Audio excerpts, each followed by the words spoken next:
बार्शी बस स्थानकावर बस लागताच माहेरी निघालेल्या विवाहितेने बसायला जागा मिळावी यासाठी खिडकीतून सीटवर एकेरी पिशवी टाकली। पितासोबत आत चढून येईपर्यंत चोरट्यांनी पिशवीतील पर्स उघडून त्यातील 6,000ची रोकड पळवल्याची घटना बार्शी स्थानकावर घडली।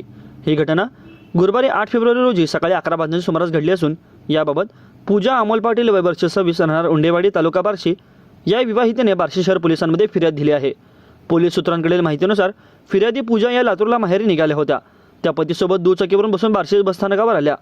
पुढे माहेरी नेण्यासाठी वडीलही त्या स्थानकावर थांबले होते। इतक्यात तुळजापूर आगाराची बस आली आणि त्यात आत चढण्यासाठी प्रवाशांची गर्दी झाली।